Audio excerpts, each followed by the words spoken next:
الحمد لله نحمده ونستعينه ونستغفره ونؤمن به ونتوكل عليه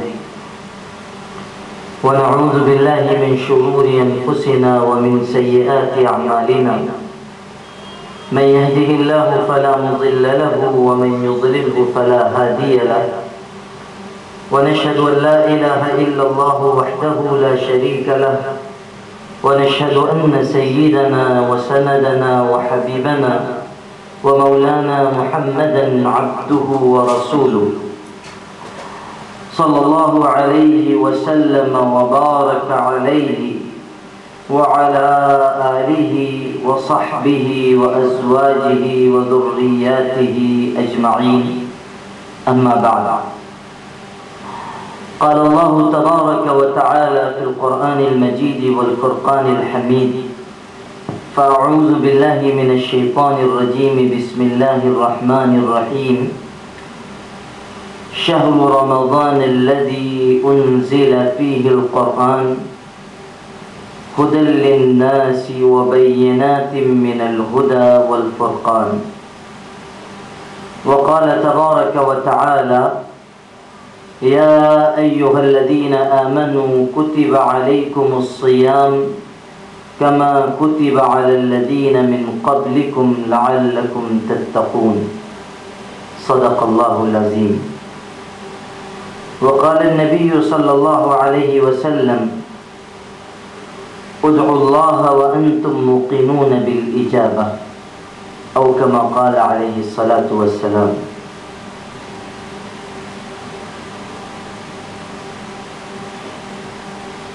یہ شعبان کی آخری تاریخیں ہیں، اور شعبان یہ در حقیقت دروازہ ہے رمضان المبارک کا. شعبان عظمت کے لحاظ سے، اہمیت کے لحاظ سے اور اپنی بعض خصوصیتوں کے لحاظ سے بڑا مبارک مہینہ ہے. نبی کریم صلی اللہ علیہ وسلم نے شعبان کے مہینے کو اپنا مہینہ بتایا ہے. حدیث شریف میں سرکار دو عالم صلی اللہ علیہ وسلم نے ارشاد فرمایا: شعبان شہری و رمضان شہر اللہ، کہ شعبان میرا مہینہ ہے اور رمضان اللہ کا مہینہ ہے. آپ صلی اللہ علیہ وسلم کا یہ کہنا کہ شعبان میرا مہینہ ہے، یہ اس مبارک مہینے کی عظمت، اس کی اہمیت، اس کی فضیلت کے لیے بہت کافی ہے. اور اسی کے ساتھ ساتھ سرکار دو عالم صلی اللہ علیہ وسلم نے یہ بھی ارشاد فرمایا کہ رمضان اللہ کا مہینہ ہے، شعبان میرا مہینہ ہے، اور اس شعبان کے بعد آنے والا مہینہ رمضان المبارک وہ اللہ کا مہینہ ہے. حضور صلی اللہ علیہ وسلم کے ارشادات اپنے اندر بہت گہرائی اور معنی کی بہت زیادہ گہرائی اپنے اندر رکھتے ہیں. حضور صلی اللہ علیہ وسلم نے شعبان کو اپنا مہینہ اور رمضان المبارک کو اللہ کا مہینہ قرار دے کر گویا کہ اس حقیقت کی طرف بھی اشارہ فرما دیا کہ اللہ کے مہینے تک پہنچنے کے لیے حضور نبی کریم صلی اللہ علیہ وسلم کے مہینے سے گزرنا پڑے گا. بغیر حضور کے مہینے کے گزرے ہوئے اللہ کے مہینے تک انسان نہیں پہنچ سکتا. اور اس حقیقت کی طرف بھی اشارہ ہو گیا کہ اللہ تعالیٰ تک پہنچنے کے لیے سرکار دو عالم صلی اللہ علیہ وسلم کا واسطہ ضروری ہے. اگر کوئی آدمی یہ چاہے کہ وہ اللہ تک پہنچ جائے اور حضور صلی اللہ علیہ وسلم کے واسطے کو وہ درمیان سے ہٹا دے تو قیامت تک وہ اللہ تک نہیں پہنچ سکتا۔ حضور کی اطاعت کو اسی لیے فرض قرار دیا گیا۔ قرآن مجید میں اللہ تعالیٰ نے ارشاد فرمایا قُلْ إِن كُنتُمْ تُحِبُّونَ اللَّهَ فَاتَّبِعُونِي يُحْبِبْكُمُ اللَّهُ۔ اے نبی آپ اعلان کر دیجئے کہ اگر تم اللہ سے محبت کرتے ہو تو میری اتباع کرو، میری اطاعت کرو۔ بغیر حضور کی اطاعت کے انسان اللہ تعالیٰ تک نہیں پہنچ سکتا۔ قرآن مجید میں اللہ تعالیٰ نے حضور کی اطاعت کو اپنی اطاعت قرار دیا۔ فرمایا گیا وَمَن يُطِعِ اللَّهَ وَمَن يُطِعِ الرَّسُولَ فَقَدْ أَطَاعَ اللَّهَ۔ جو اللہ کے رسول کی اطاعت کر رہا ہے وہ اللہ کی اطاعت کر رہا ہے۔ حضور کی باتوں کا ماننا گویا کہ اللہ کی باتوں کا ماننا ہے، اس لیے کہ حضور صلی اللہ علیہ وسلم اپنی طرف سے اور اپنی طبیعت سے اور اپنی مرضی سے کوئی بات نہیں ارشاد فرماتے۔ جو کچھ اللہ کی طرف سے وحی اتاری جاتی ہے اسی کو اللہ کے نبی صلی اللہ علیہ وسلم انسانوں کے سامنے بیان فرماتے ہیں۔ اسی کو قرآن مجید میں بیان کیا گیا تو فرمایا گیا وَمَا يَنطِقُ عَنِ الْهَوَىٰ إِنْ هُوَ إِلَّا وَحْيٌ يُوحَىٰ، کہ حضور صلی اللہ علیہ وسلم اپنی پسند سے اور نفس کی خواہش سے اور اپنے دل سے کچھ نہیں ارشاد فرماتے۔ جو کچھ حضور کی زبان سے نکلتا ہے وہ اللہ کی اتاری ہوئی وحی ہوتی ہے، خدا کا پیغام ہوتا ہے، خدا کی طرف سے اشارہ کیا جاتا ہے، تب سرکار دو عالم صلی اللہ علیہ وسلم کی زبان مبارک سے کچھ نکلتا ہے۔ تو اللہ تعالیٰ نے حضور کی اطاعت کو اپنی اطاعت قرار دیا، اور قرآن مجید میں اطاعت کرنے والوں کا بہتر انجام بتایا گیا۔ وَمَن يُطِعِ اللَّهَ وَالرَّسُولَ فَأُولَٰئِكَ مَعَ الَّذِينَ أَنْعَمَ اللَّهُ عَلَيْهِم مِّنَ النَّبِيِّينَ وَالصِّدِّيقِينَ وَالشُّهَدَاءِ وَالصَّالِحِينَ وَحَسُنَ أُولَٰئِكَ رَفِيقًا۔ جو بندے اللہ اس کے رسول کی اطاعت کریں گے وہ قیامت کے دن ان لوگوں کے ساتھ ہوں گے، ان جماعتوں کے ساتھ ہوں گے جن پر اللہ کی نعمت نازل کی گئی۔ خدا تعالیٰ کے انعام یافتہ بندے جو دنیا میں بھی کامیاب قرار دیے گئے اور کل آخرت میں بھی جن کو اللہ تعالیٰ نور کے ممبروں پر بٹھائے گا اور جن کے اوپر موتیوں کی بارش برسائی جائے گی، اور جن کو اللہ تعالیٰ نے قرآن مجید میں اپنی جماعت قرار دیا، جن کے بارے میں اللہ نے اعلان فرمایا کہ یہ ہماری جماعت کے لوگ ہیں۔ اولئک حزب اللہ، اللہ کی جماعت ہیں۔ الا ان حزب اللہ هم المفلحون، اور یاد رکھو دنیا کے انسانوں کہ اللہ کی جماعت ہی کامیاب ہونے والوں کی جماعت ہے۔ تو یہ اللہ کے انعام یافتہ بندے جن پر خدا تعالیٰ نے اپنی رحمت نازل فرمائی، جن کی 4 جماعتیں ہیں، انبیاء، صدیقین، شہداء اور صالحین، ان لوگوں کے ساتھ اللہ تعالیٰ ان کو رکھے گا قیامت کے دن جو دنیا میں اللہ اس کے رسول کی اطاعت کرنے والے ہیں۔ تو حضور نبی کریم صلی اللہ علیہ وسلم نے یہ ارشاد فرما کر کہ شعبان میرا مہینہ ہے اور رمضان اللہ کا مہینہ ہے، گویا کہ یہ بتایا کہ اگر اللہ کا قرب چاہتے ہو، اللہ کی محبت حاصل کرنا چاہتے ہو، اللہ تک پہنچنا چاہتے ہو تو اس کا راستہ یہ ہے کہ تم میری اطاعت کرو، اور اللہ کے مہینے تک پہنچنا چاہتے ہو تو میرے مہینے میں عبادتوں کو انجام دو اور روزے کی مشق کرو اور اللہ کی یاد کا اہتمام کرو تاکہ رمضان اچھی طرح گزار سکو۔ اسی لیے حدیث شریف نے یہ حضور صلی اللہ علیہ وسلم کا معمول بتایا گیا کہ حضور صلی اللہ علیہ وسلم شعبان میں جتنا روزہ رکھا کرتے تھے رمضان کے علاوہ کسی مہینے میں حضور اتنا روزہ نہیں رکھتے تھے۔ حضرت عائشہ رضی اللہ تعالیٰ عنہ کی روایت بخاری شریف میں ہے، وہ ارشاد فرماتی ہیں کہ حضور صلی اللہ علیہ وسلم پورے شعبان کا روزہ رکھا کرتے تھے۔ مطلب یہ ہے کہ شعبان کے اکثر دنوں کا روزہ حضور صلی اللہ علیہ وسلم رکھتے تھے۔ اور حضرت عبداللہ ابن عباس کی روایت میں ہے کہ حضور صلی اللہ علیہ وسلم کو میں نے شعبان سے زیادہ روزہ رکھتے ہوئے کسی اور مہینے میں نہیں دیکھا، یعنی رمضان کے علاوہ 11 مہینوں میں سب سے زیادہ روزہ حضور صلی اللہ علیہ وسلم شعبان کے مہینے میں رکھا کرتے تھے۔ اور یہ اس لیے تاکہ رمضان کا استقبال کیا جائے، تاکہ رمضان کے روزے کی مشق کی جائے، تاکہ رمضان المبارک کے آنے سے پہلے عبادتوں کی کثرت کی جائے، اللہ کی یاد کا زیادہ سے زیادہ اہتمام کیا جائے۔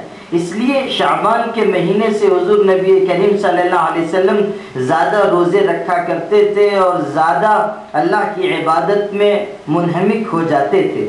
اور پھر جب رمضان المبارک آ جاتا تھا تو حضور صلی اللہ علیہ وسلم پوری طرح رمضان میں عبادتوں میں، دعا میں، استغفار میں، قرآن کی تلاوت میں، اللہ کی یاد میں، غریبوں کی خدمت میں، دنیا کے انسانوں کو فیض پہنچانے میں لگ جایا کرتے تھے۔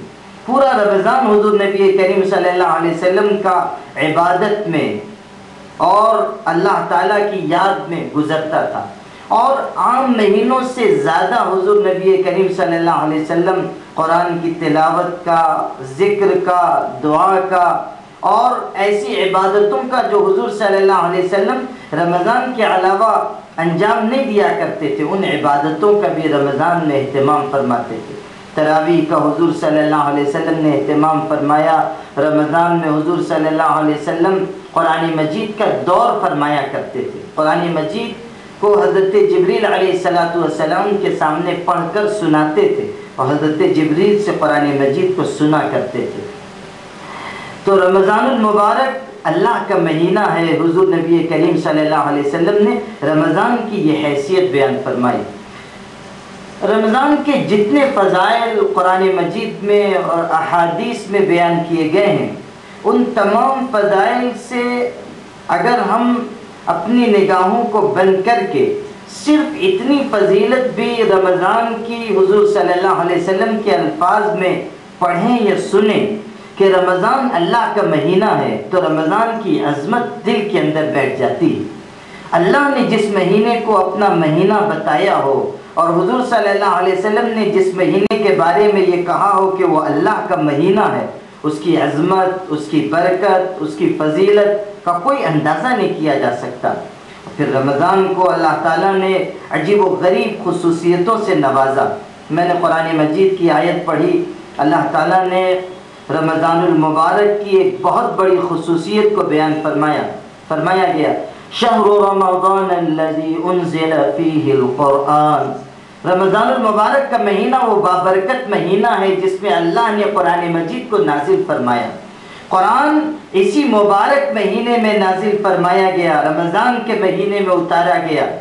اور صرف قرآن مجید کی بات نہیں ہے، اللہ نے جتنی آسمانی کتابیں نازل فرمائیں، تورات ہو، انجیل ہو، زبور ہو، یا اور جو چھوٹی چھوٹی کتابیں جن کو صحیفہ کہا جاتا ہے، جو اللہ تعالیٰ نے آسمان سے دنیا کے انسانوں کی ہدایت کے لیے نازل فرمائیں، صحیفے جو اتارے گئے، جن کے بارے میں قرآن مجید کی آیت ہمیں بتاتی ہے کہ حضرت موسیٰ علیہ السلام پر بھی اللہ نے صحیفے اتارے اور حضرت ابراہیم پر بھی اللہ نے صحیفے اتارے۔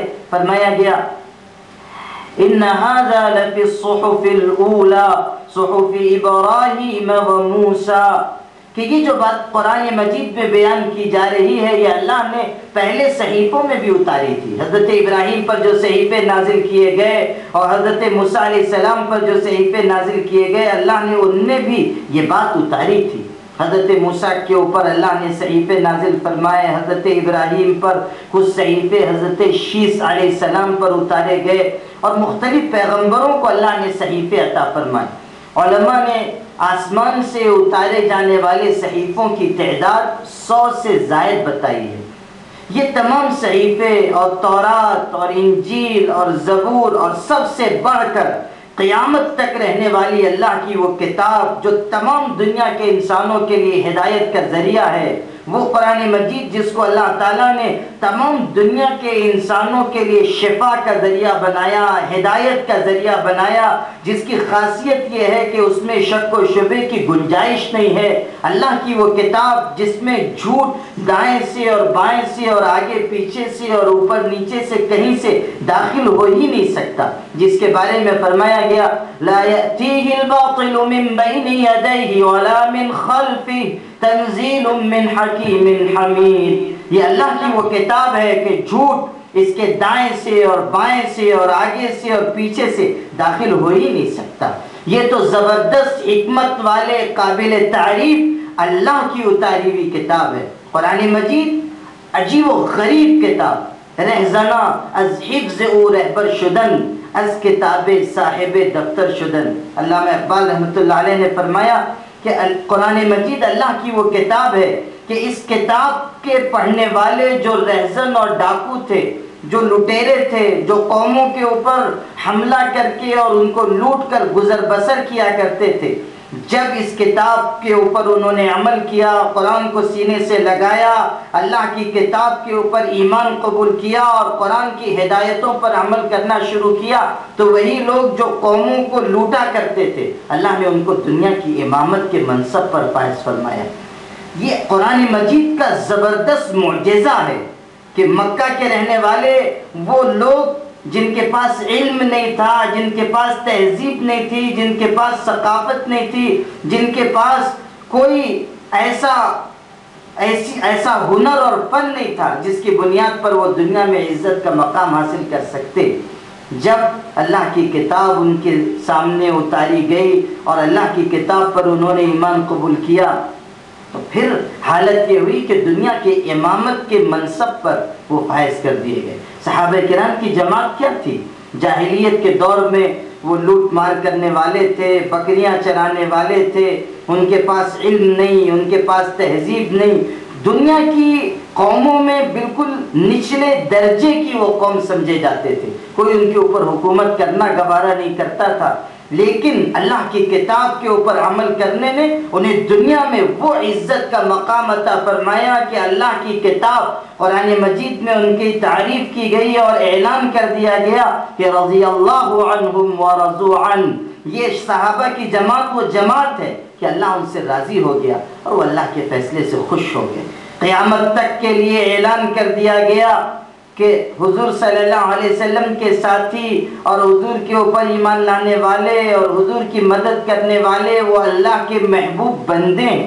محمد الرسول اللہ والذین معه وشداء علی الکفار رحماء بینہم تراہم رکعا سجدا یبتغون فضلا من اللہ ورضوانا سیماہم فی وجوہہم من اثر السجود ذلک مثلہم فی التوراة ومثلهم في الإنجيل كزرع أخرج شطأه فآزره فاستغلظ فاستوى على سوقه يعجب الزراع ليغيظ بهم الكفار وعد الله الذين آمنوا منهم وعملوا الصالحات وعد الله الذين آمنوا منهم وعملوا الصالحات منهم مغفرة وأجرا عظيما۔ اعلان کر دیا گیا کہ اللہ تعالیٰ نے اس جماعت کے لیے جنہوں نے ایمان قبول کیا اور جنہوں نے نیک کام کیے مغفرت کا اور بڑے اجر کا وعدہ فرمایا ہے۔ تو قرآن مجید جو زبردست حکمت والی اور عبرت والی اور دنیا کے انسانوں کی ہدایت کا ذریعہ بننے والی کتاب ہے، اس کتاب کو اللہ تعالیٰ نے اسی رمضان کے مہینے میں نازل فرمایا۔ قرآن میں اعلان کر دیا گیا کہ ہم نے اس کتاب کو رمضان میں نازل کیا، رمضان میں اتارا۔ فرمایا گیا اِنَّا أَنزَلْنَاهُ فِي لَيْلَةِ الْقَدْرِ وَمَا أَدْرَاكَ مَا لَيْلَةُ الْقَدْرِ لَيْلَةُ الْقَدْرِ خَيْرٌ مِّنْ أَلْفِ الشَّهْرِ تَنَزَّلُ الْمَلَائِكَةُ وَالرُّوحُ فِيهَا بِإِذْنِ رَبِّهِم مِّنْ كُلِّ أَمْرٍ سَلَامٌ هِيَ حَتَّى مَطْلَعِ الْفَجْرِ۔ ہم نے رمضان کو شب قدر میں اتارا ہے۔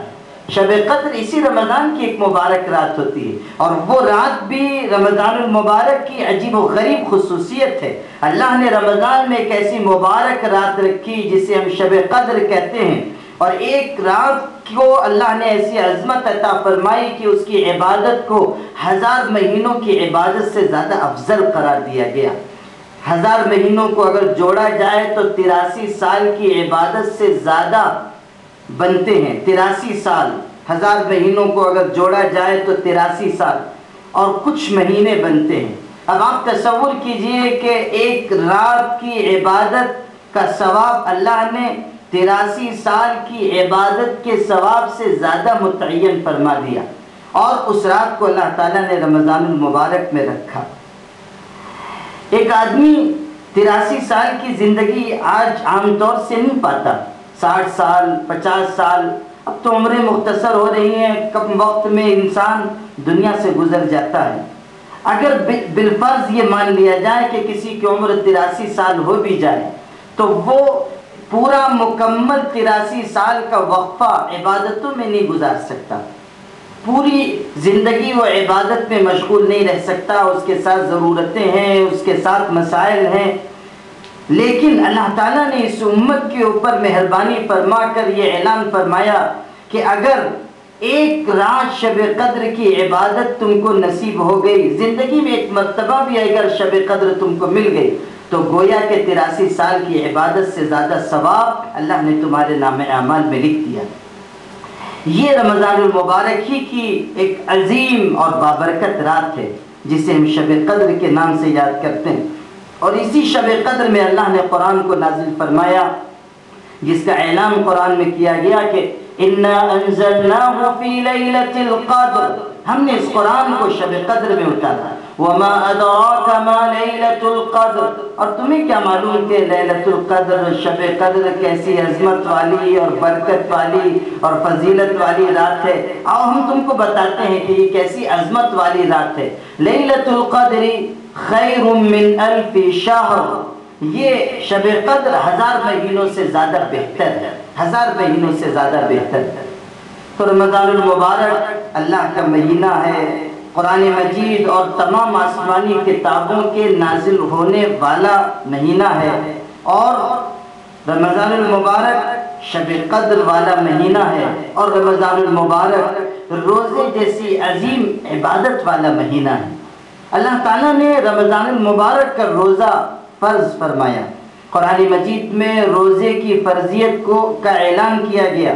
سورہ بقرہ کی آیت ہے جو شروع میں نے تلاوت کی، اللہ تعالیٰ نے اعلان فرمایا یا ایھا الذین آمنوا کتب علیکم الصیام کما کتب علی الذین من قبلکم لعلکم تتقون، اے ایمان والو تم پر روزہ فرض کیا گیا ہے جیسا کہ تم سے پہلے کی قوموں پر روزہ فرض کیا گیا تھا، اور روزے کا مقصد، روزے کی حکمت بیان کی گئی، لعلکم تتقون، تاکہ تم اللہ سے ڈرنے والے بنو۔ 2 حصوں میں اللہ تعالیٰ نے قرآن مجید کی اس آیت میں روزے کے متعلق اپنا حکم ارشاد فرمایا ہے۔ پہلے حصے میں بتایا گیا کہ روزہ فرض کیا گیا ہے، روزہ ہر مسلمان کے اوپر جو صحت مند ہو اور جو شریعت کا مکلف ہو اس کے اوپر روزہ فرض ہے۔ جو روزہ نہیں رکھے گا وہ اللہ کی نگاہ میں مجرم ہے، صحت ہونے کے باوجود اور کوئی عذر نہ ہونے کے باوجود اگر کوئی آدمی روزہ نہیں رکھتا ہے تو اللہ کی نگاہ میں بہت بڑا مجرم ہے، اس لیے کہ ہمارے دین کا بنیادی رکن ہے روزہ۔ حضور نبی کریم صلی اللہ علیہ وسلم نے دین کے ارکان کو بیان فرمایا، دین کی بنیادوں کو بیان فرمایا، تو آپ نے نماز کے بعد روزے کا ذکر کیا، نماز، زکوٰۃ اور پھر روزے کا ذکر فرمایا گیا بنی الاسلام علی خمس، شہادت لا الہ الا اللہ و اقام الصلاۃ و ایتاء الزکاۃ و صوم رمضان والحج۔ حضور فرماتے ہیں کہ اسلام کی بنیاد 5 چیزوں پر رکھی گئی ہے۔ پہلی چیز اللہ کے ایک ہونے کی گواہی دینا، اللہ کے ایک ہونے کی جو گواہی دے گا وہ مسلمان ہوگا، بغیر اللہ کے ایک ہونے کی گواہی دیے وہ مسلمان نہیں ہو سکتا۔ شہادت دینا اس بات کی کہ اللہ کے علاوہ کوئی عبادت کے لائق نہیں، پھر نماز قائم کرنا، پھر زکوٰۃ دینا اور پھر روزہ رکھنا۔ روزہ دین کا بنیادی حصہ ہے، جو آدمی باوجود طاقت و قدرت کے روزہ نہیں رکھتا وہ بہت بڑا جرم کرتا ہے، اور قیامت کے دن اللہ کے ہاں اس سے باز پرس کی جائے گی اور پوچھا جائے گا۔ تو روزہ فرض کیا گیا۔ پھر اگلے حصے میں اللہ تعالیٰ نے روزے کی حکمت کو بیان فرمایا، روزے کے مقصد کو بیان فرمایا۔ روزہ کیوں رکھیں ہم؟ اللہ تعالیٰ نے روزہ رکھنے کا حکم کیوں دیا؟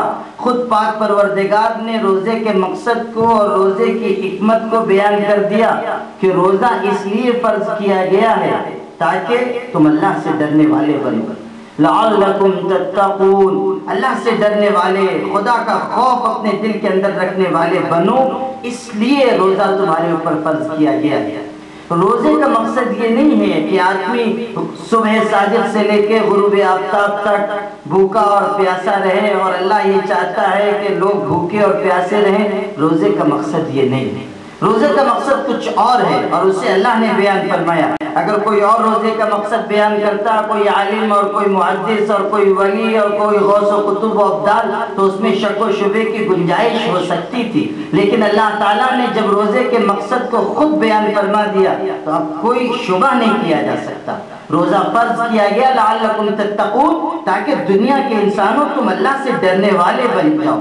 تقویٰ وہ بنیادی صفت ہے کہ جب انسان کے دل کے اندر اللہ کا خوف پیدا ہوتا ہے تو اس کی نگاہ جھک جاتی ہے، اور اس کی زبان چلنے میں اپنے آپ کو محتاط بنا لیتی ہے، اور اس کے کان وہی چیزیں سنتے ہیں جن کے سننے کا اللہ نے حکم دیا ہے، اور دل کے اندر انسانوں کی ہمدردی پیدا ہو جاتی ہے، اور انسان کے چلنے کا انداز اور اٹھنے بیٹھنے کا انداز تک تبدیل ہو جاتا ہے۔ ایک اللہ سے ڈرنے والے انسان اور خدا تعالیٰ سے نہ ڈرنے والے انسان میں زمین و آسمان کا فرق ہوتا ہے۔ بظاہر دونوں ایک جیسے ہیں، دو آنکھیں اس کو بھی ہیں، دو آنکھیں اس کو بھی ہیں، ہاتھ اور پیر اس کے جسم میں بھی ہیں اور اس کے جسم میں بھی ہیں، یہ بھی کھاتا اور پیتا ہے اور یہ بھی کھاتا اور پیتا ہے، لیکن اللہ کا خوف رکھنے والا وہ دوسرا انسان ہے، اور اللہ سے نہ ڈرنے والا وہ دوسرا انسان ہے۔ دونوں برابر نہیں ہو سکتے، دونوں ایک درجے کے نہیں ہو سکتے۔ خدا تعالیٰ سے ڈرنے والا انسان تو وہ ہے کہ کل قیامت کے دن جب اللہ کے دربار میں اللہ سے ڈرنے والے انسان کو پیش کیا جائے گا تو خدا تعالیٰ کے ہاں اس کا استقبال ہوگا۔ خدا تعالیٰ کے فرشتے اس کے قدموں کے نیچے قالینیں بچھائیں گے اور پھول نچھاور کیے جائیں گے، اور ایسی ایسی نعمتیں اس انسان کو پیش کی جائیں گی کہ جن کا تصور نہیں کیا جا سکتا۔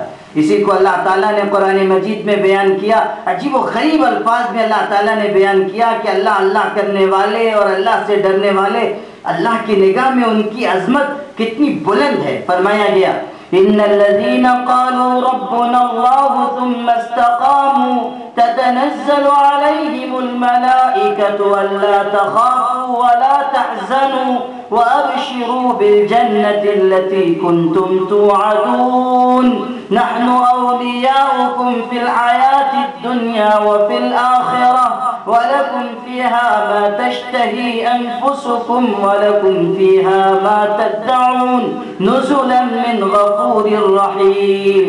جن لوگوں نے یہ اعلان کیا کہ ہمارا پروردگار اللہ ہے، ایمان قبول کیا، اللہ کی ذات کو مانا اور تسلیم کیا، ربنا اللہ، جنہوں نے کہا ہمارا پروردگار اللہ ہے اور پھر اس کے اوپر جم گئے اور تقویٰ کا راستہ اختیار کیا، ان کی اس حالت کی ہے کہ اللہ کے فرشتے آسمانوں سے ان کے اوپر آتے ہیں، اترتے ہیں اور ان کو خوشخبری سناتے ہیں اللہ کی جنت کی، اور ان کو اللہ تعالیٰ کی طرف سے پیغام سناتے ہیں، اللہ تخافوا، مت ڈرو، ولا تحزنوا، مت غم کرو، وابشروا بالجنة التي كنتم توعدون، اور اس جنت کی خوشخبری ہم سے قبول کرو جس کا تم سے وعدہ کیا جا رہا ہے۔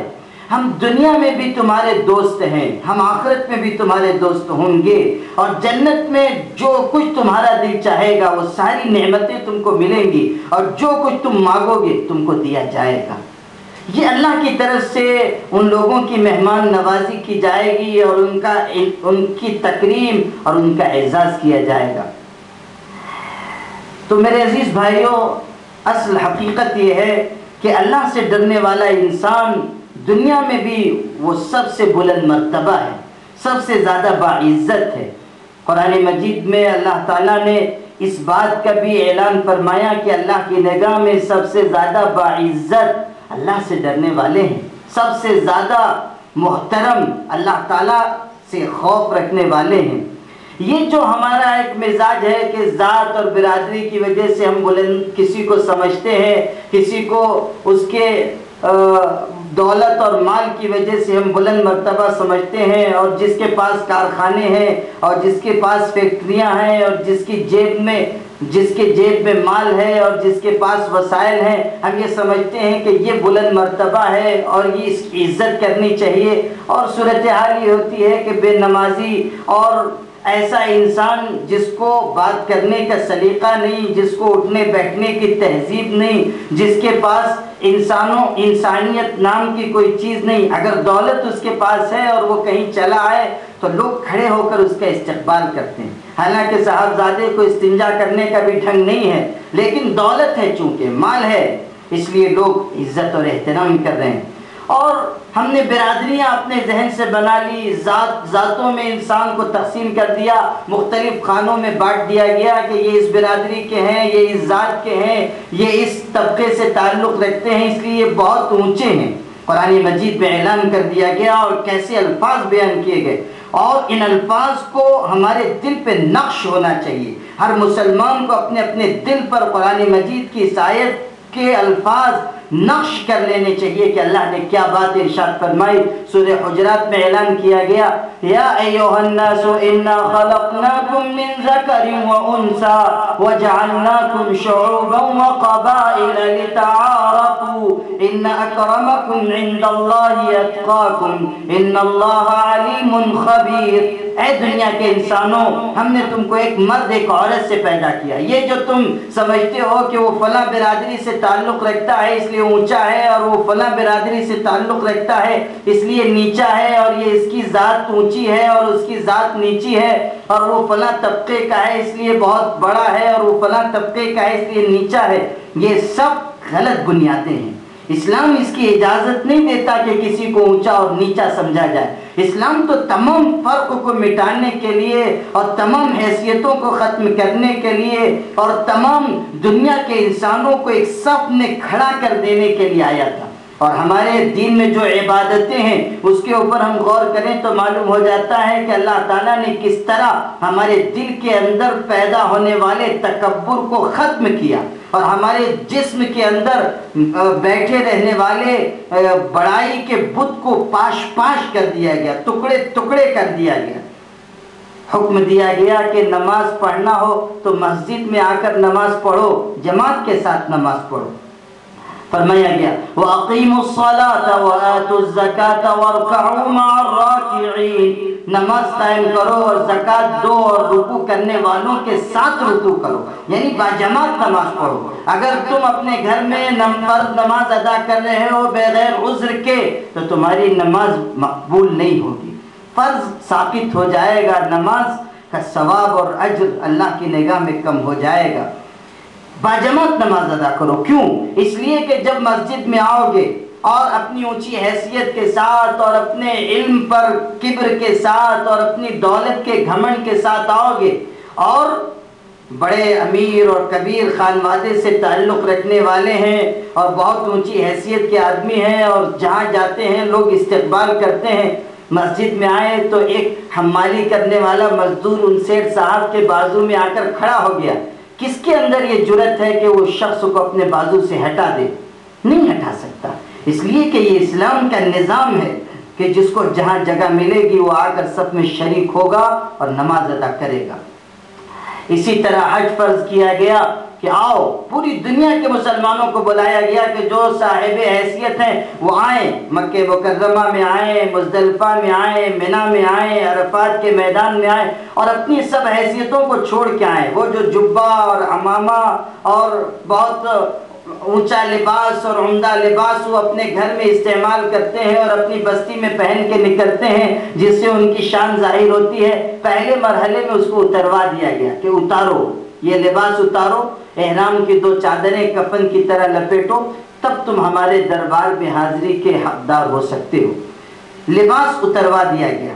پھر زبان کا فرق بھی مٹایا گیا، ایک اردو بولنے والا ہے اور ایک عربی بولنے والا ہے اور ایک چینی بولنے والا ہے اور ایک فارسی بولنے والا ہے اور ایک ترکی بولنے والا ہے اور مختلف زبانوں کے بولنے والے مسلمان، ان کو حکم دیا گیا کہ تم جو زبان اپنے بستیوں میں بولتے ہو سو بولتے ہو، لیکن جب ہمارے گھر آ رہے ہو تو اب تم کو ایک ہی زبان استعمال کرنی ہے۔ پوری دنیا کے مسلمانوں کو، چاہے وہ ہندوستان کے رہنے والے ہوں، چاہے چین اور جاپان کے ہوں، چاہے افریقہ اور برازیل کے ہوں، چاہے کردستان کے ہوں، چاہے چیچینیا اور بوسنیا کے ہوں، اور چاہے ترکی کے ہوں، کہ دنیا کے کسی خطے سے تعلق رکھنے والے ہوں، جب وہ حج کرنے کے لیے آئیں گے تو سب کی زبان پہ، سب کے زبانوں پر ایک ہی نعرہ اور ایک ہی نغمہ ہوگا، اور ایک ہی ساتھ وہ سب پکاریں گے، لبیک اللہم لبیک لا شریک لک لبیک ان الحمد والنعمت لک والملک لا شریک لک۔ تمام حیثیتوں کو مٹا دیا گیا کہ سب ایک جیسا لباس پہنو،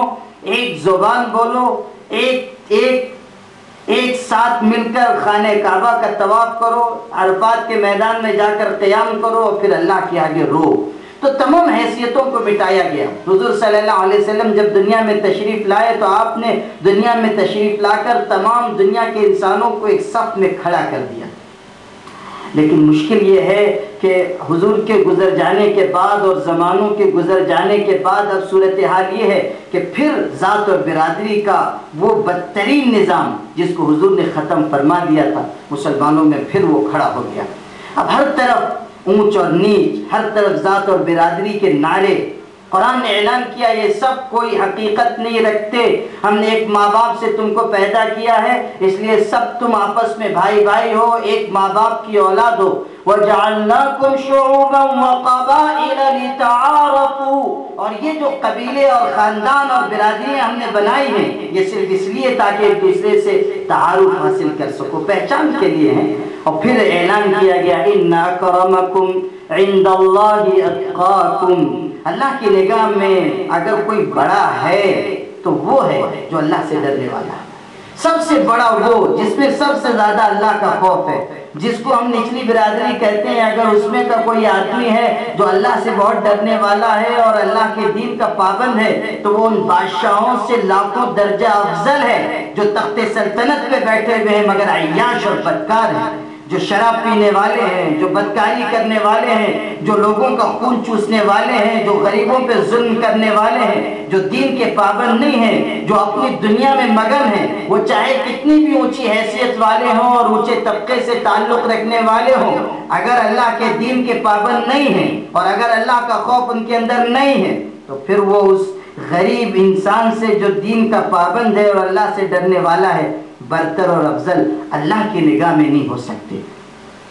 تو اللہ سے ڈرنے والے بندے اللہ کو محبوب اور پیارے ہیں، دنیا میں بھی ان کی عزت ہے اور آخرت میں بھی ان کی عزت ہوگی۔ تو اللہ تعالیٰ کی نگاہ میں سب سے زیادہ مکرم بندہ اللہ سے ڈرنے والا ہے۔ روزے کے ذریعے اسی کی تربیت کروائی جاتی ہے کہ اللہ کا خوف دل کے اندر پیدا ہو۔ اسی لیے سرکار دو عالم صلی اللہ علیہ وسلم نے یہ ارشاد فرمایا، من لم يدع قول الزور والعمل به فليس لله حاجة في ان يدع طعامه وشرابه۔ اگر کوئی آدمی ہے روزہ رکھے ہوئے ہے مگر جھوٹ بولنا نہیں چھوڑتا، لوگوں کو دھوکہ دینا نہیں چھوڑتا، تو حضور نے فرمایا کہ اللہ کو کوئی ضرورت نہیں ہے اس کی کہ وہ بھوکا اور پیاسا رہے۔ یہ جو ہمارا ایک مزاج ہو گیا ہے کہ ہم بھوکے اور پیاسے تو رہتے ہیں لیکن ہم زبان کا روزہ نہیں رکھتے، ہم آنکھ کا روزہ نہیں رکھتے، ہم کان کا روزہ نہیں رکھتے، ہم دل اور دماغ کا روزہ نہیں رکھتے، ہاتھ اور پیر کا روزہ نہیں رکھتے۔ ہمارا روزہ صرف اور صرف معدے اور پیٹ کا روزہ ہوتا ہے کہ ہم نے صبح صادق سے لے کے غروب آفتاب تک کھانے پینے سے اپنے آپ کو بچا لیا، صرف معدے کا روزہ، اور وہ بھی ایسا کہ سحری میں خوب جی بھر کے کھا لیا جائے تاکہ افطار تک بھوک کا احساس ہی نہ ہو، اور پھر افطار کے وقت یہ صورتحال ہو کہ افطار کے وقت دعا قبول ہوتی ہے، اور خاص طور سے دعا کی قبولیت کا وقت بتایا گیا کہ اس وقت اللہ سے مانگا جائے، اللہ کو پکارا جائے۔ دعا رمضان المبارک کی خاص عبادت ہے، مخصوص ترین عبادت ہے، اور اللہ نے قبولیت کے اوقات رمضان میں رکھے۔ سرکار دو عالم صلی اللہ علیہ وسلم نے ارشاد فرمایا کہ رمضان کے ہر دن اور ہر رات اللہ جہنم سے قیدیوں کو آزادی عطا فرماتا ہے، اور اللہ تعالیٰ ہر دن اور ہر رات مومن کی ایک دعا رمضان میں ضرور قبول فرماتا ہے، ایک دعا ضرور قبول کی جاتی ہے۔ افطار کے وقت خاص طور سے دعا قبول ہوتی ہے، لیکن ہماری حالت یہ ہے کہ دعا مانگنے کی بات تو درکنار، جو دعا افطار کی بتائی گئی ہے وہ بھی کھانے کے اوپر گرنے میں اور کھانا کھانے میں وہ بھی ہم بھول جاتے ہیں۔ جو افطار کی دعا پڑھنی چاہیے وہ بھی ہم کو یاد نہیں، اور یاد رہتی بھی ہے تو پڑھتے نہیں ہم لوگ۔ اتنا زیادہ خربوز اور تربوز اور انگور اور سیب اور کھانے کی چیزوں میں پہ نگاہ رہتی ہے کہ ہم افطار کی دعا بھی بھول جاتے ہیں، حالانکہ پیاری دعا سکھائی گئی۔ کتنے عجیب و غریب الفاظ سرکار دو عالم صلی اللہ علیہ وسلم نے سکھائے۔ اللہم انی لک صمت وبک آمنت وعلیک توکلت وعلی رزقک افطرت۔ عجیب دعا، اے اللہ میں نے تیرے لیے روزہ رکھا، میں تیرے ہی اوپر میں نے ایمان قبول کیا، میرا بھروسہ تیرے ہی اوپر ہے، اور اب جو میں افطار کرنے جا رہا ہوں دن بھر بھوکا رہنے کے بعد، پیاسا رہنے کے بعد، تو یہ کھانا اور پانی کوئی میرا نہیں ہے، یہ بھی تو نے ہی دیا ہے، تیرے ہی دیے ہوئے رزق سے میں افطار کر رہا ہوں۔ علی رزقک افطرت۔ عجیب الفاظ ہیں، عاجزی بھرے، اللہ کی کبریائی اور عظمت کو بیان کرنے والے کہ اے اللہ تیرے ہی ٹکڑوں پہ ہم پلتے ہیں اور تیرے ہی دیا ہوا رزق ہم کھاتے ہیں۔ تو دعا ہم کو یاد نہیں رہ جاتی، دعا مانگنے کا اہتمام نہیں۔ رمضان المبارک کی تربیت جو ہم کو حاصل کرنی چاہیے وہ تربیت ہم بھول جاتے ہیں۔ تقویٰ کوئی اس کی تلاش نہیں، اور تقویٰ کے پیدا کرنے کا کوئی اہتمام ہماری زندگیوں میں ہے ہی نہیں۔ کتنے سال ہو گئے روزہ رکھتے رکھتے، لیکن آپ غور کیجئے اور تنہائیوں میں بیٹھ کے سوچئے کہ کیا رمضان المبارک کے روزہ رکھنے کی برکت سے تقویٰ کی وہ کیفیت ہمارے اندر پیدا ہوئی جو رمضان کے روزوں کا مقصد بیان کیا گیا، جس کو اللہ تعالیٰ نے حکمت قرار دیا روزے کی۔ کہاں ہے وہ تقویٰ؟ آج ہمارا مسلمان بھائی روزہ رکھ لیتا ہے، معدے کا روزہ، آنکھ اس کی روزے دار نہیں ہے، اس کی آنکھ اسی طرح غلط دیکھ رہی ہے جس طرح رمضان کے علاوہ مہینوں میں غلط دیکھتی تھی، اور اس کے کان غلط سن رہے ہیں، اور اس کے دل و دماغ میں غلط منصوبے آ رہے ہیں، اور ہاتھ ظلم کر رہا ہے، اور زبان دوسروں کو تکلیف پہنچا رہی ہے۔ مطلب یہ کہ حلال چیزوں کو اللہ کے حکم سے اس نے چھوڑ دیا، مگر جو ہمیشہ حرام ہے، 12 مہینے حرام، زندگی میں پوری زندگی حرام، جن کو کبھی اللہ تعالیٰ حلال کر ہی نہیں سکتا، ان چیزوں سے ہم اپنے آپ کو بچانے کے لیے تیار نہیں۔ ایک طرف مصیبت یہ ہے کہ ہمارے بہت سارے بھائی روزہ نہیں رکھتے، بہت سارے ہمارے بھائی ایسے ہیں جو روزہ نہیں رکھتے، معمولی عذر سے ہم مزدور ہیں، لوم کے اوپر مزدوری کرتے ہیں اور ایسی سخت محنت کرتے ہیں، اس لیے ہم روزہ نہیں رکھ سکتے۔ اور ماشاءاللہ اب تو ہمارے ہاں مقتدی سے زیادہ امام اور فتویٰ پوچھنے والوں سے زیادہ فتویٰ دینے والے پیدا ہوتے ہیں، اس لیے صورتحال یہ ہے کہ پاور لوم کا مزدور بھی یہ کہتا ہے کہ صاحب ہم حلال روزی کما رہے ہیں، اس لیے روزہ رکھنے کی ہم کو ضرورت نہیں، حلال روزی ہم کما رہے ہیں، یہ بھی فرض ہے، عبادت ہے، اس لیے ایک عبادت ہم کر رہے ہیں، روزہ رکھنے کی کیا ضرورت ہے۔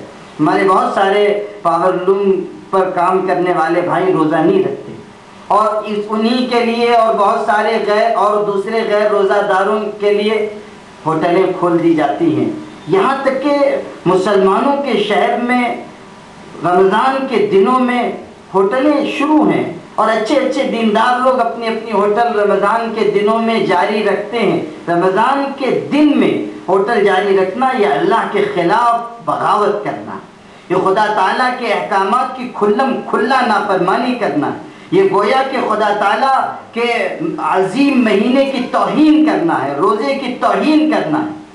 یہ کیا کہ ہم نے ایک برقع ہوٹل کو اڑا دیا اور نقاب پوش ہوٹل ہم نے جاری کر دی، اور یہ سمجھ رہے ہیں کہ بس یہ جو ہم نے پردہ لٹکا دیا ہے وہ بھی آدھا ادھورا پردہ، جیسی آج کل ہماری عورتیں پردہ کرتی ہیں اسی طرح کا آدھا ادھورا پردہ ہوٹلوں پہ لٹکا دیا جاتا ہے، اور اس کے بعد جس کو آنا ہو وہ آئے اور جس کو جو کھانا ہو وہ کھائے۔ یہ جو صورتحال ہمارے شہروں میں اور مسلمان علاقوں میں ہے، یہ اللہ تعالیٰ کی غیرت کو للکار دینے والی بات ہے، اس سے ہم کو بچنا چاہیے، اور ہمارے شہر کے مسلمانوں کو بھی اس سے احتیاط کرنی چاہیے۔ تو ایک طرف یہ صورتحال ہے کہ ہمارے مسلمان بھائی روزہ نہیں رکھتے، جو رکھ رہے ہیں اور ان کی بہت بڑی تعداد ہے، اس میں کوئی دو رائے نہیں کہ بہت بڑی تعداد میں ہمارے مسلمان بھائی روزہ رکھتے ہیں، جو رکھ رہے ہیں ان کے اندر روزے کی مقصدیت نہیں. روزہ کیوں رکھوایا جا رہا ہے؟ روزے کی تربیت کیا ہے؟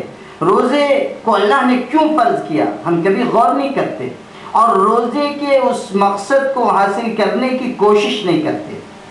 حالانکہ ہم کو یہ چاہیے کہ ایک مہینہ ہم تربیت حاصل کریں، رمضان کا پورا مہینہ ہم تربیت حاصل کریں. رمضان المبارک کی تربیت پوری زندگی کے لیے، پوری زندگی کے رخ کو تبدیل کرنے کے لیے بالکل کافی.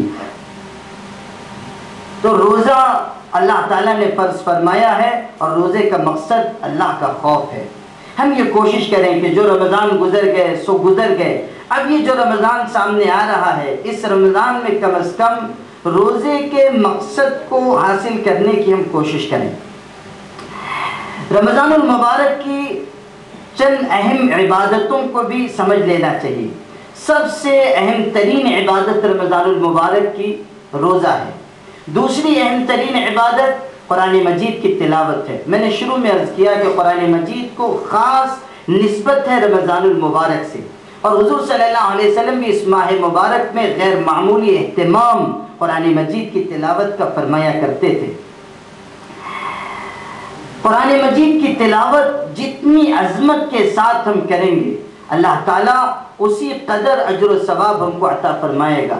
اور قرآن مجید کی آیتوں کی تلاوت ہو یا سننا ہو، یہ ایمان میں اضافے کا ذریعہ ہے.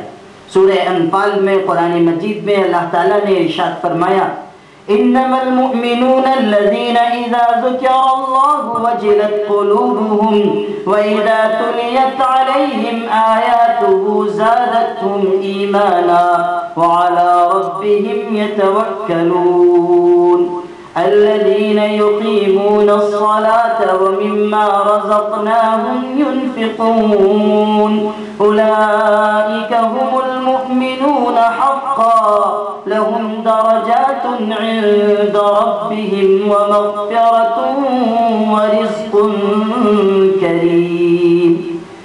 سچے ایمان والے وہ ہیں، فرمایا گیا سچے ایمان والے وہ ہیں کہ اللہ کا ذکر ہوتا ہے، اللہ کی یاد ان کو آتی ہے تو ان کے دل خوف سے لرز اٹھتے ہیں.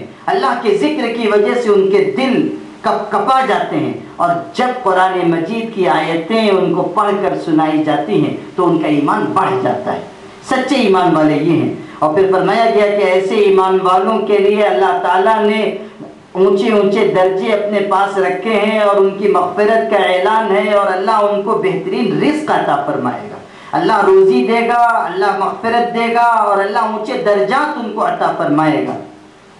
تو قرآن مجید کی تلاوت کا خاص اہتمام ہم کریں. ہمارے بزرگوں کے معمولات میں ہم کو ملتا ہے کہ وہ روزانہ رمضان کے دنوں میں ایک قرآن مجید ختم کیا کرتے تھے. بعض بزرگوں کے بارے میں ہے کہ وہ رمضان میں 60 قرآن مجید ختم کرتے تھے، ایک ختم دن میں اور ایک ختم رات میں. اس طرح قرآن مجید کی تلاوت کا اہتمام کرتے تھے. اور ایسا نہیں ہے کہ یہ صرف پرانے دور کی بات ہے، آج بھی اللہ کے کتنے باتوفیق بندے ایسے ہیں جو روز قرآن مجید کا ختم کرتے ہیں. رمضان کے دنوں میں روزانہ ایک قرآن مجید ختم کرتے ہیں. ہم بھی کر سکتے ہیں. ایک قرآن نہیں ختم کر سکتے تو کم از کم 15 پارے ہم پڑھ سکتے ہیں، 10 پارے ہم پڑھ سکتے ہیں. 2 دن میں قرآن ختم کریں، 3 دن میں قرآن مجید ختم کریں. جتنا ہم پڑھیں گے اللہ اتنا اجر و ثواب عطا کرے گا. ایک بڑی عبادت رمضان المبارک کی تراویح ہے. تراویح کا اہتمام، تراویح میں قرآن مجید سننا، قرآن مجید پڑھنا، یہ سنت مؤکدہ ہے. اور آپ اس بات کو اچھی طرح سمجھ لیجئے کہ رمضان المبارک میں تراویح، پورے رمضان المبارک میں تراویح پڑھنا یہ الگ ایک سنت ہے، اور رمضان المبارک میں قرآن مجید مکمل تراویح میں سننا یہ علیحدہ ایک سنت ہے. آج کل زمانہ بہت تیز رفتار ہو چکا ہے چونکہ، اور ہر چیز میں آدمی کنسیشن چاہتا ہے. اور ریل کا ٹکٹ ہو اس میں کنسیشن، اور جہاز کا ٹکٹ ہو اس میں کنسیشن، کتاب خریدنی ہو اس میں رعایت، کوئی اور چیز خریدنی ہو اس میں رعایت، کپڑا خریدنا ہو تو اس میں 40% چھوٹ چاہیے ہے، اور جہاں چھوٹ ملے گی وہیں ہم زیادہ جائیں گے. تو اب یہ جو ذہن دنیا کے بارے میں ہے، ہوتے ہوتے وہی دین کے بارے میں ہمارے اندر پیدا ہوتا جا رہا ہے. ہم یہ چاہتے ہیں کہ دین میں بھی کنسیشن ہو. اب اس کا راستہ ہم نے یہ نکالا کہ پورے مہینے 20-20 رکعت روزانہ پڑھنا بہت مشکل کام ہے. اس لیے ایسا کیا جائے کہ 6 دن میں قرآن مجید تراویح میں سنایا جاتا ہے، 5-5 پارے پڑھے جاتے ہیں، وہیں چل کے قرآن مجید سن لیا جائے. پورا قرآن ہو جائے گا 6 دن میں، باقی دن چھٹی. 6 دن تراویح پڑھ لیجئے اور باقی کے 24-23 دن چھٹی، رخصت. تراویح پڑھنے کی پھر کوئی ضرورت نہیں. یہ غلط ذہنیت ہے. قرآن مجید کا ختم کرنا یہ الگ سنت ہے، اور پورے رمضان تراویح پڑھنا یہ الگ سنت ہے. قرآن مجید آپ نے سن لیا، بہت مبارک، لیکن روز تراویح پڑھیے، یہ آپ کی دینی ذمہ داری. 20 رکعتیں اللہ کا قرب دلائیں گی. یہ 20 رکعتیں اللہ تعالیٰ کے ہاں اجر میں اور مرتبے میں اضافہ کریں گی. اور یہ بھی جو 6 دن والی تراویح ہے، اس میں بھی ہم لوگ کنسیشن کرتے ہیں. وہ یہ کہ امام صاحب 5 پارہ پڑھیں گے 20 رکعت میں، تو ظاہر بات ہے لمبی لمبی رکعت ہوگی. تو اس میں یہ ہے کہ وضو خانے پہ 2 سب بیٹھی رہتی ہے ماشاءاللہ، رکوع کا وقت آیا تو سب آ کے رکوع میں شامل. اب یہ جو ذہنیت ہے یہ اللہ کے ہاں معتبر نہیں ہے، اور یہ ہماری محرومی کی بات ہے. پھر ایک بہت بڑا مسئلہ ہمارے ساتھ تراویح کے سلسلے میں یہ بھی ہے کہ ہم لوگ یہ چاہتے ہیں کہ رمضان میں وہاں ہم تراویح پڑھیں جہاں سب سے پہلے تراویح ختم ہوتی ہے، جہاں سب سے زیادہ تیز رفتار حافظ ہو، جو صرف یعلمون تعلمون سمجھائے، بس وہیں جا کے ہم تراویح پڑھیں گے.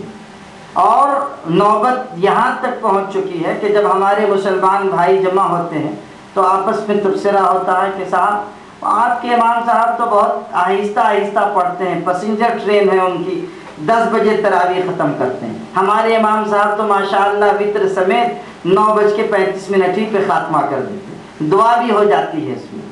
تو اب دوسرے دن سے وہ مسلمان بھائی 10 بجے کی تراویح والا وہ 9:35 کی تراویح پڑھے گا.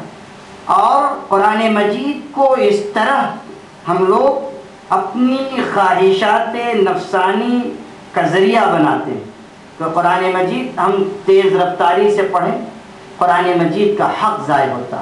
اتنی تیز رفتاری سے قرآن مجید پڑھنا کہ الفاظ کچھ دب جائیں اور الفاظ کچھ سمجھ میں نہ آئیں یا الفاظ کی ادائیگی صحیح نہ ہو، یہ قرآن مجید کے حق کے خلاف ہے. ایسا پڑھنا بھی غلط ہے اور اس طرح قرآن مجید کا سننا بھی صحیح نہیں. قرآن مجید اتنی رفتار سے پڑھا جائے کہ پڑھنے والوں کو زیادہ مشقت بھی نہ ہو اور قرآن مجید کا حق بھی ضائع نہ ہو. اور تراویح پڑھنے کے لیے ہم ایسے حافظ کو تلاش کریں، ایسی جگہ تلاش کریں جہاں قرآن مجید اچھا پڑھا جاتا ہو. جب قرآن مجید اچھے لہجے میں، اچھی ادائیگی کے ساتھ اور خوش آوازی کے ساتھ پڑھا جاتا ہے تو قرآن مجید کی تاثیر بڑھ جاتی ہے. اسی لیے سرکار دو عالم صلی اللہ علیہ وسلم نے ارشاد فرمایا اقرأوا القرآن بلحون العرب، کہ قرآن مجید کو عربوں کے لہجے میں پڑھو. تو تراویح یہ رمضان المبارک کی عجیب و غریب عبادت ہے اور بہت اہم ترین عبادت ہے. اس عبادت کا اہتمام مردوں کو باجماعت مسجد میں کرنا چاہیے اور عورتوں کو اپنے اپنے گھر میں تراویح کا اہتمام کرنا چاہیے. تراویح عورتوں کی بھی ذمہ داری ہے. ایسا نہیں ہے کہ صرف مرد تراویح پڑھیں، مرد تراویح میں قرآن مجید سنیں. گھر میں عورتوں کو تراویح کا اہتمام کرنا چاہیے اور اس تراویح کی برکت انشاءاللہ زندگی میں ظاہر ہوگی. رمضان المبارک کی ایک بہت اہم عبادت توبہ اور استغفار بھی ہے. رمضان کے دنوں میں ہم اپنی زندگی کی خطاؤں اور گناہوں سے اللہ کے آگے معافی مانگیں اور خاص طور پر اللہ سے دعاؤں کا اہتمام کریں، اللہ سے مانگنے کی عادت ڈالیں. سرکار دو عالم صلی اللہ علیہ وسلم نے دعا کو عبادت کی بنیاد قرار دیا، عبادت کا مغز قرار دیا.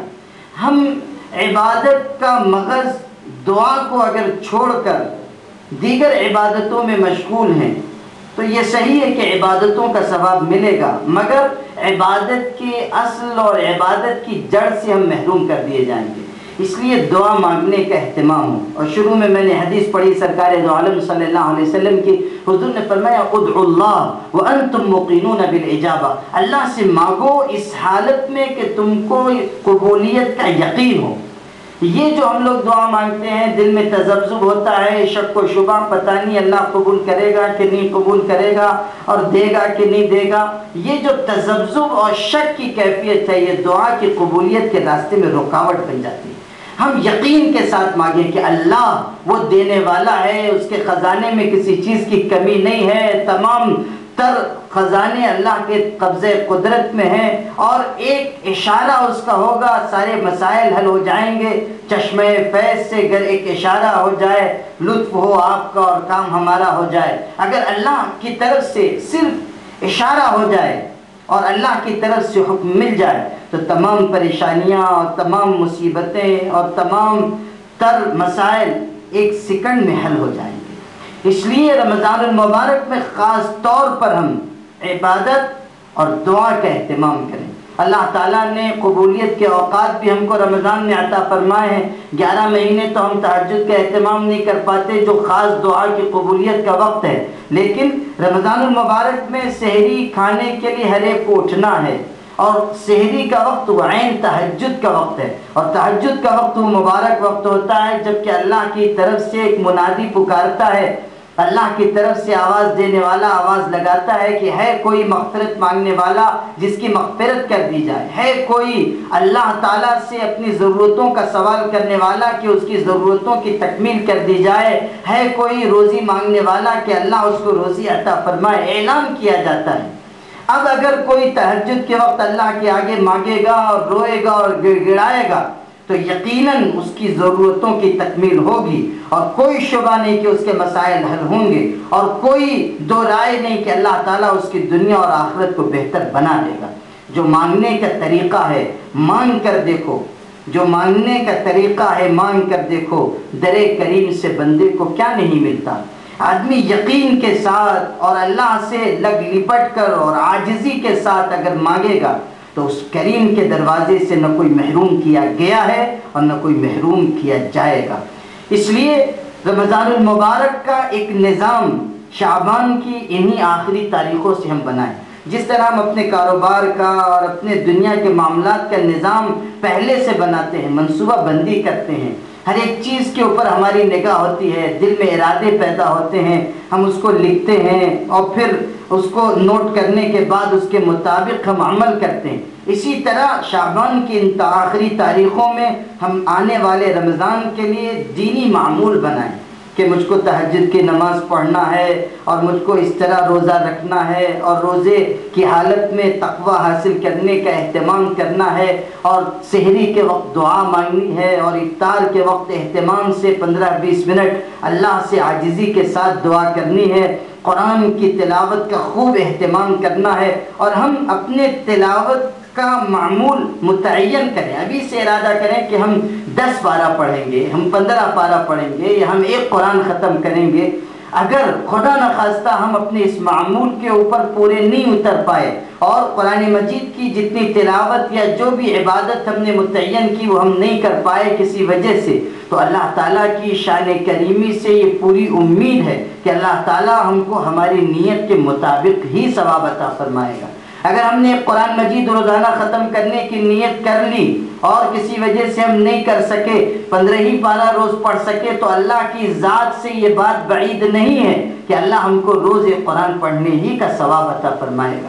حضور نے ارشاد فرمایا انما الاعمال بالنیات، کہ اعمال کا دار و مدار نیتوں پر ہے. جیسی نیت ہوگی اللہ تعالیٰ اس کے مطابق انسان کو اجر عطا فرمائے گا. اور ایک حدیث میں فرمایا گیا من حسن نیت المؤمن خیر من عملہ، کہ مومن کی نیت بسا اوقات اس کے عمل سے زیادہ بہتر ہوتی ہے. اس لیے ہم بہترین نیت ابھی سے رمضان المبارک کے بارے میں کریں، پورا نظام طے کریں اور پھر اسی کے مطابق ہم پورا رمضان المبارک گزاریں. اللہ تعالی ہم سب کو اور تمام اہل ایمان کو رمضان المبارک بہتر طریقے سے عبادتوں کے ساتھ گزارنے کی توفیق عطا فرمائے. وآخر دعوانا ان الحمد للہ رب العالمین.